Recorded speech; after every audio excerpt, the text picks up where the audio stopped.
اینجا چه خبره؟ چیزی نیست. داشتم میگفتم نمیتونه بره داخل.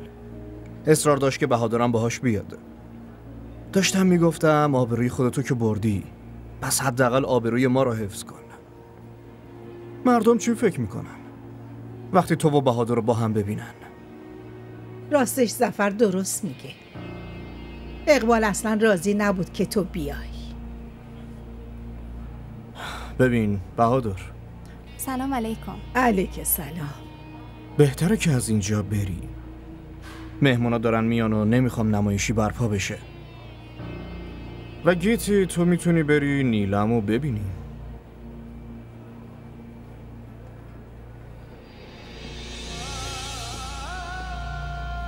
من وقتی میرم که بهادرم با من بیاد وگرنه نمیرم داخل. و این احترام الکی و جلال و جبروت مزخرفتون خیلی زیاد شد. به بابام بگین اگه میخواین گیتی رو ببینین پس باید بهادرم کنارش ببینی. بریم بهادر.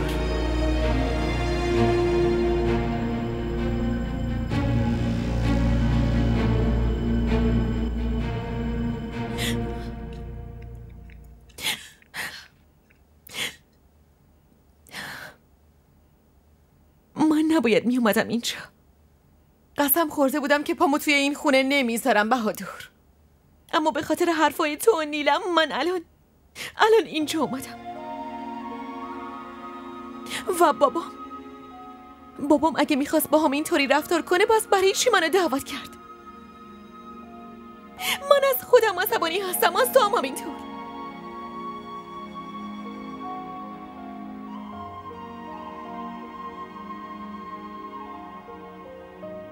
اما من خیلی خوشحالم، هم از خودم هم از تو. تو چت شده بهادر؟ اصلا عقلت سر جاشه؟ ندیدی اونا چطوری ما رو تحقیر کردن؟ خیلی تحقیر شدیم، ولی طوری که تو برام احترام قائل شدی گیتی، در مقابلش همه ی احساس حقارتم تموم شد. خوشم اومد. تو دیوونه شدی. بریم.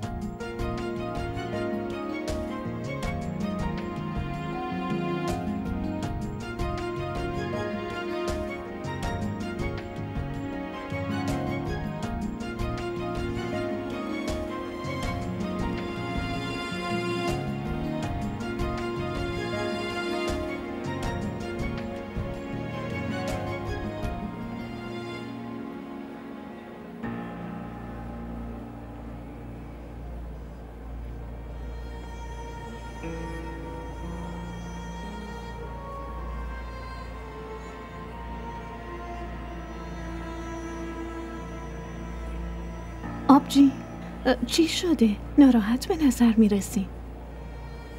چیزی نیست، فقط گیتی اومده بود. گیتی؟ خب الان کجاست؟ دوباره برگشت. چرا دوباره برگشت؟ بهادرم باهاش اومده بود. منم بهش گفتم که بهادر نمیتونه بیاد اینجا چون حق ورود نداره. اونم شروع کرد به بحث کردن. منم بهش گفتم توی خونه یه عالمه مهمونه، دوماد الان میاد، اینجوری یه شری به پا میشه. اما اون به حرفم گوش نکرد. گفت اگه من برم داخل پس بهادرم با من میاد. خب خودت بگو. من بهش گفتم اقبال خیلی غمگینه، میخواد تو رو ببینه، تو میتونی بیای داخل. اما نه، دختره اصلا به هیچ وجه راضی نشد این کارو بکنه. دست بهادر رو گرفت، دوباره برگشت خونه.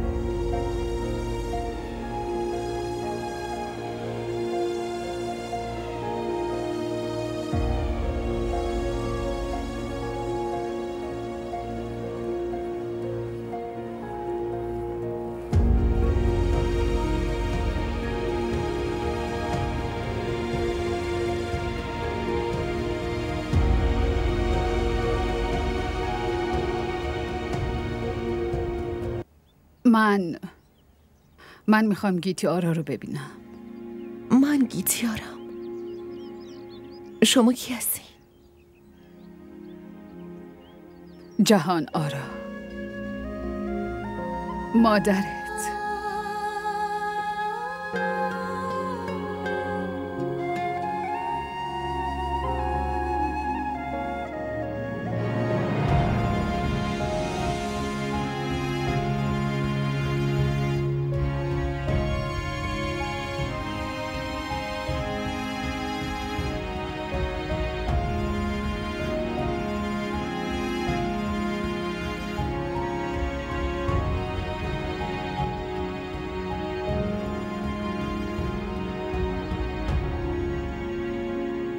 موضوع چیه؟ خوشحال به نظر میرسی. خوشحالم. پس یه مژده برات دارم. رئیس تو رو کارمند رسمی کرد. حقوقت هم زیاد شده. الان کارمند دائمی هستی. واقعا داداش؟ الان همه چی داره خوب پیش میره. میدونی؟ هیچ وقت فکرشم نمی کردم که بتونم حتی گیتی رو به دست بیارم. این اتفاقا یه طرف، گیتی هم یه طرف.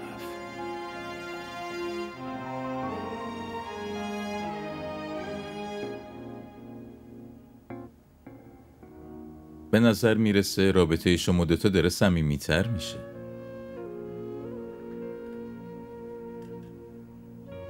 برای صمیمی شدن خیلی زوده. اما الان این احساسات دیگه یه طرفه نیست. واقعا تبریک میگم پسر. لطیف فقط دعا کن که احساسش به من از قلبش به روحشم منتقل بشه. این دیگه به خودت بستگی داره. اگه توی دلش جا باز کنی و بهش احترام، اعتماد و توجه بدی دیگه اینم ممکن میشه. ولی تو یه چیزی رو فراموش کردی. چی؟ ثروت. اون که الکیه. عجب. برای ما عاشقا فقط یه نگاه کافیه. این نگاه عاشقونه که میگن خراب میکنه، ویرون میکنه و میشکنه. که اینطور؟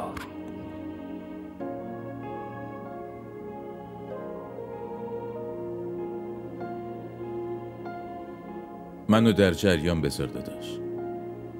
در جریانه؟ این فصل جدیدی که تو زندگیت آغاز شده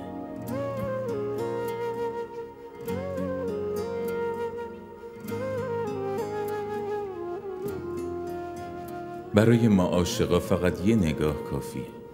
این نگاه عاشقونه که میگن خراب میکنه، بیرون میکنه و میشکنه.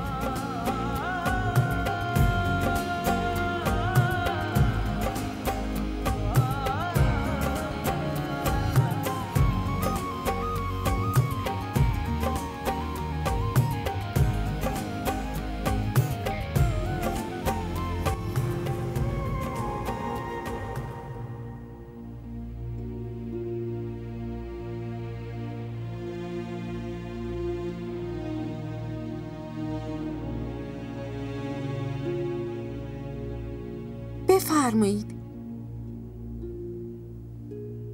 زن داداش برای خاله چایی درست کنم یا آب میوه؟ نه من چیزی نمیخوام. گیتی تو آماده شو. وسایلت هم جمع کن. باید با من بیای. اما چطور میتونه بره خواهر؟ چرا نمیتونم ببرمش؟ چون پسرم فعلا خونه نیست، بدون اجازه شوهرش نمیتونه بره.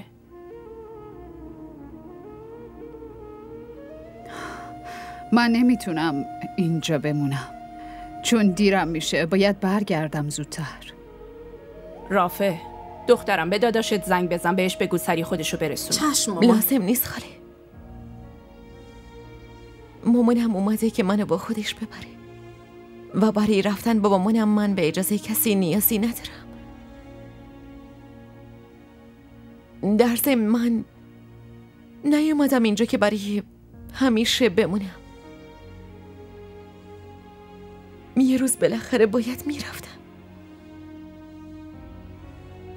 فقط یه طوفان بود که منو با خودش اینجا آورد. طوفان فقط تباهی میاره، اما بعد از رفتنش میشه دوباره خونه رو ساخت. همینجوری بعد از رفتن منم همه چی درست میشه.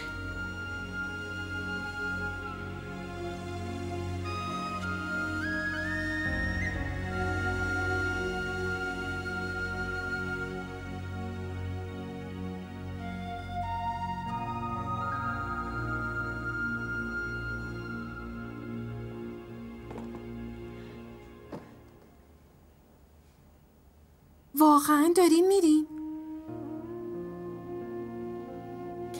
فکر کن اومدنم یه دروغ و رفتنم یه حقیقته. خب این وسط همه چی مثل رویا بود.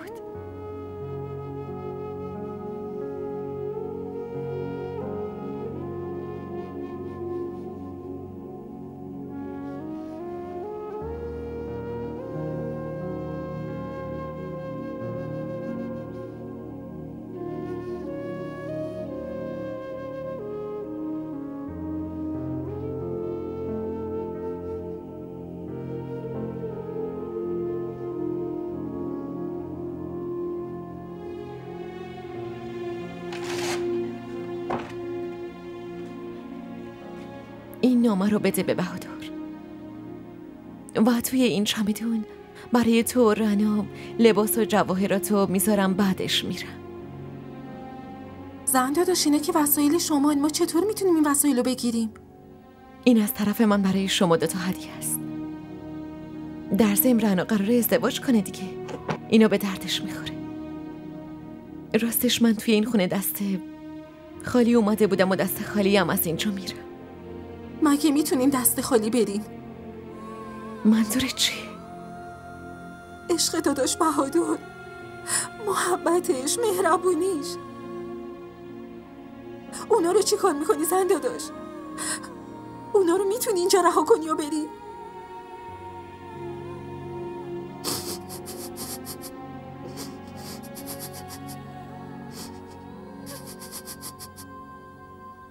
زن داداش لطفا نرو زن داداش لطفا نرو.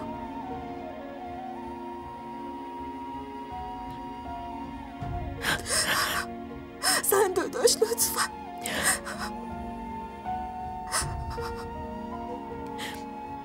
مراقب خودت باش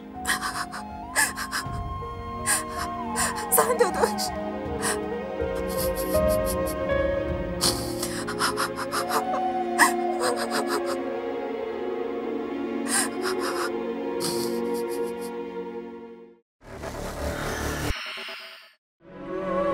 آیا نکاح یه پیوند قویه حاج آقا؟ بدون شک هم پیوند. آیا دیگه جای سوالی میمونه یا نه؟ نکاح جواب همه سوال هاست. پس ما رو به نکاح هم داریم. ये इश्क तुम न करना ये रोग ही लगा है दफन खुद करे है फिर सोग भी मनाए.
من از دیدن تو اون خونه خیلی تعجب کردم.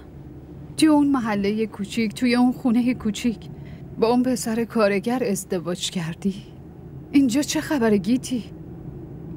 داستانش خیلی طولانیه مامان. من دیگه نمیخوام تکرارش کنم. تعریف کن. راهمون طولانیه، منم گوش میدم. داستانش فقط طولانی نیست بلکه ناراحت کننده هم هست. و الان که کنار شما فقط میخوام خوشحال باشم.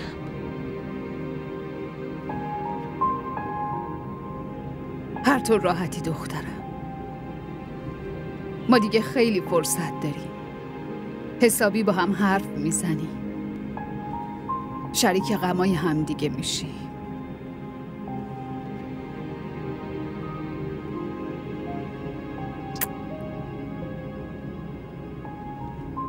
خوابت میاد؟ نه، آرامش دارم.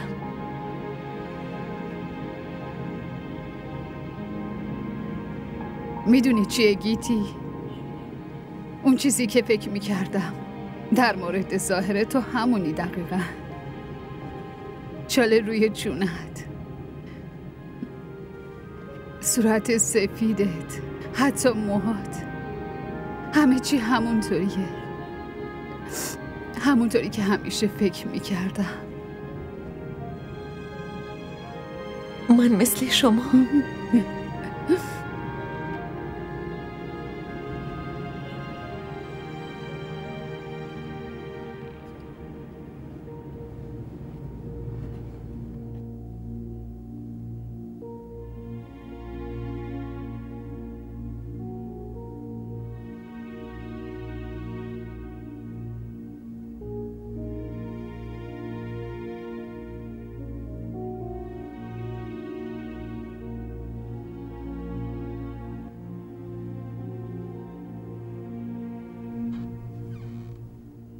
آقا اقبال.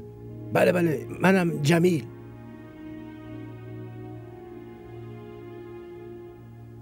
چی کار دارین میکنین آقا جمیل؟ آقا اون من به شما هشدار داده بودم یا نه؟ بی خیال. شما یه کاری کنین، برین دفتر حسابداری و لطفاً تصفیه کنین، چون دیگه جایی توی این دفتر ندارین. اما آقا من آقا جمیل، برین بیرون.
بفرمایید. گیتی کجاست؟ داداشون حتما تو اتاقه. تو یه کاری کن، اینو لطفاً بریز تو ظرف و زود بیار. زن داداش امروز رفت.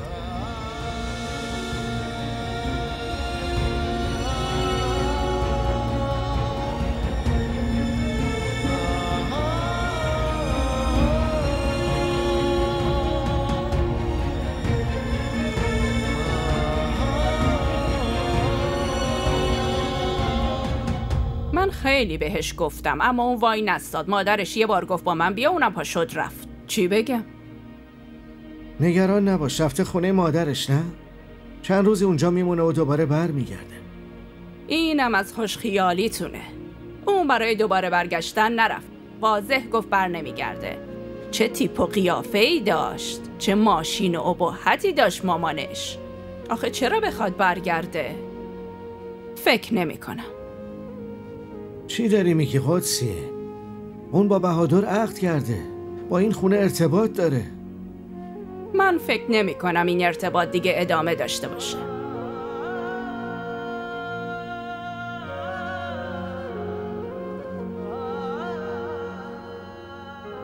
به چی فکر میکنی ها؟ چی کار میکنی؟ اونو ول میکنی؟ چرا همچین حرفی رو به زبون میاری؟ من همون چیزی رو میگم که دارم جلوی چشم میبینم.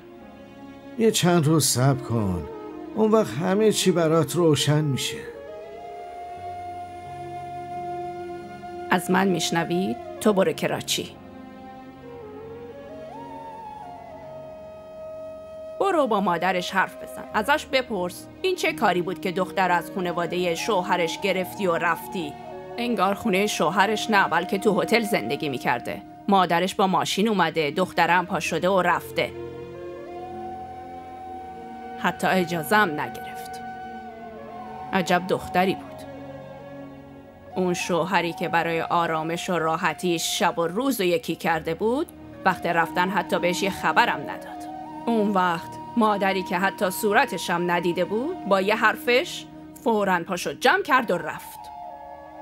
واقعاً که به نظر میرسه اصلا معنی دوست داشتن رو نمیفهمه. خدا بهش یاد میده.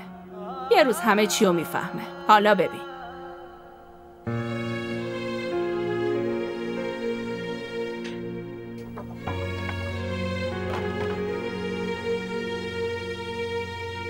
بیچاره پسر من.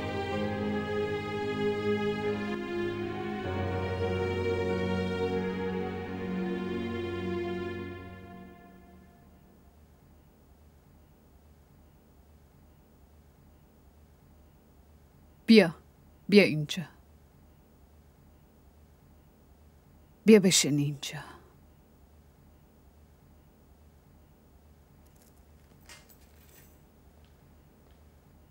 سلام علیکم خانم. علیک سلام فضیلت. فضیلت این دخترم گیتیاراست، خانم کوچیکت. از این به بعد با ماست. سلام خانم گیتی. سلام. و امروز غذای مورد علاقه گیتی رو درست کن. گیتی بگو چی میخوری؟ هر غذایی بپزین من همونو میخورم. نه خیر، غذای مورد علاقت رو میپزن. بگو. من خب بگو دیگه عزیزم. باشه خورشت با بریانی. فضیلت شنیدی؟ دیدی چی میخواد؟ خورشت با بریانی.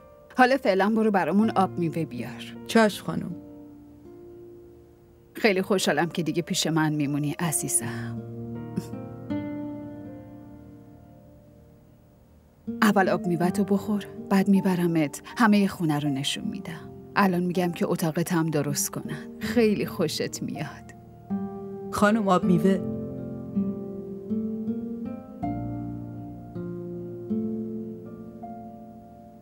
دیگه کیا اینجا زندگی میکنن؟ سلام علیکم. علیک سلام. نفیس، ببین کی اومده. دخترم گیتیارا. سلام عرض شد. علیک سلام. چطوری دخترم؟ متشکرم. نفیس، از دخترم خوشت اومد؟ خیلی دوست داشتنیه. با دیدنش من دوباره زنده شدم. نفیس، من الان کاملا خوب شدم، دیگه هیچیم نمیشه. خیلی خوشحالم. خوبه، من الان برمیگردم. بفرمای اقبال. وای آبجی، ممنون. دوغ تازه است، بخور برات خوبه. دوغی که شما درست کرده باشین یه چیز دیگه است.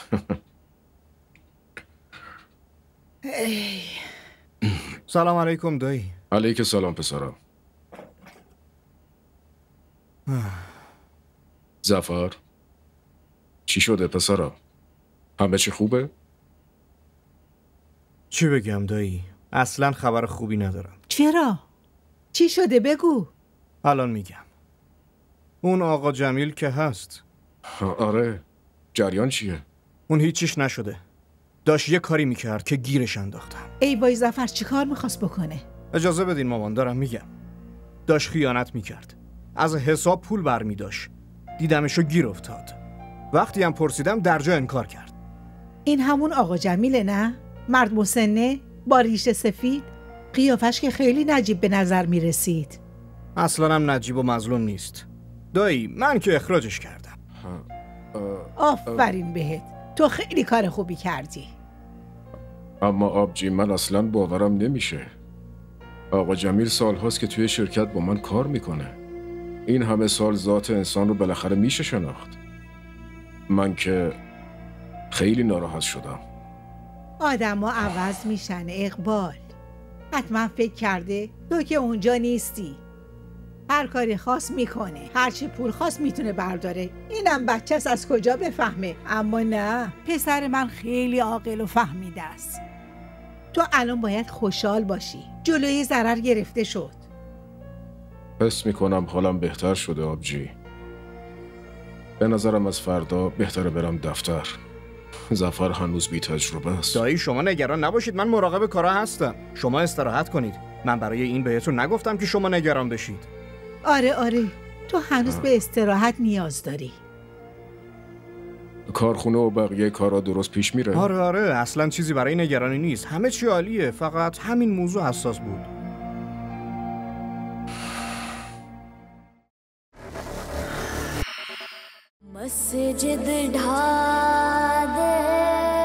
این تارا برای آرمان بدشانسی آورده. با آدم مرده نمیشه تو هم ببینی. شما فکر میکنید من الان زنده؟ من با آرمان یه جا مردم.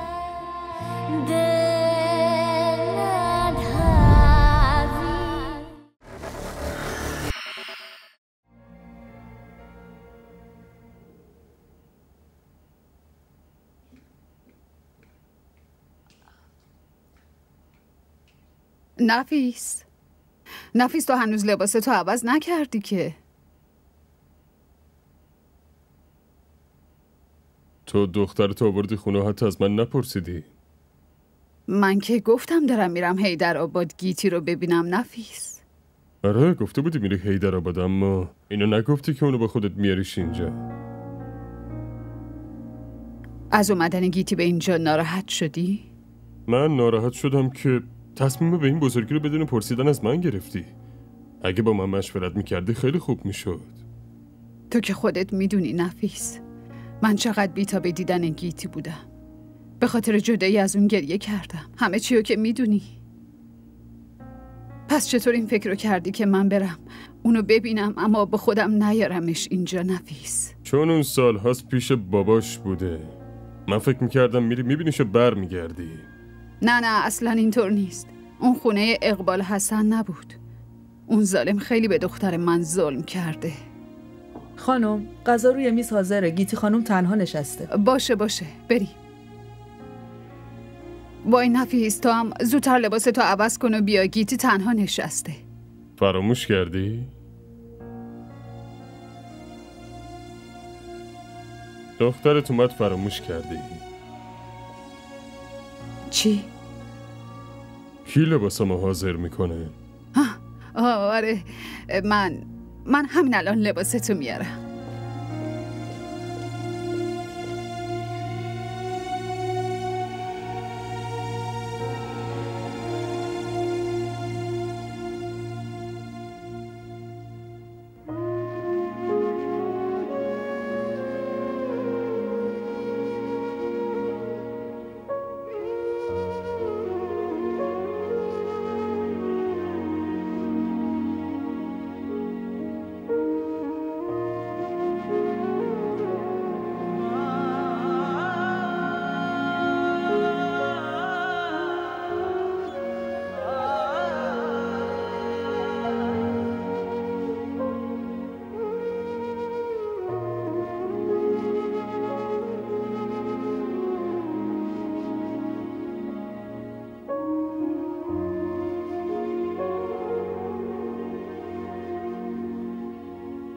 من نمیخوام اینجا بمونم بهادر.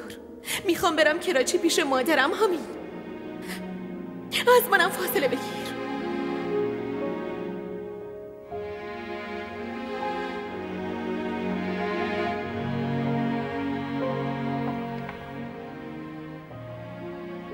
داداش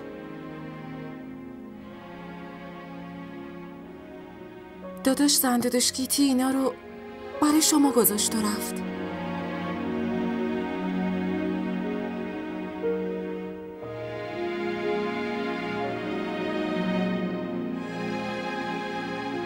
بهادر من میرم. همراهی من با تو تا همینجا بود.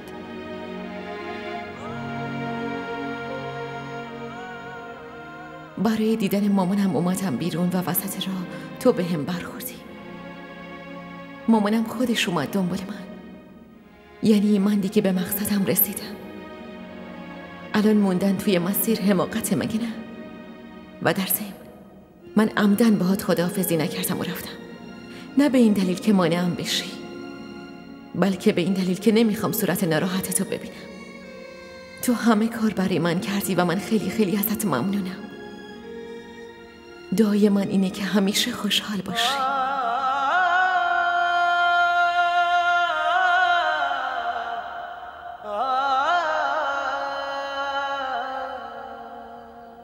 प्यार की राह में मुझको यूं छोड़ने वाले, जा तुझे माफ किया, जा तुझे माफ किया, दिल को तोड़ने वाले। प्यार की राह में मुझको यूं छोड़ने वाले। सितम है खुदाया क्यों प्यार बनाया,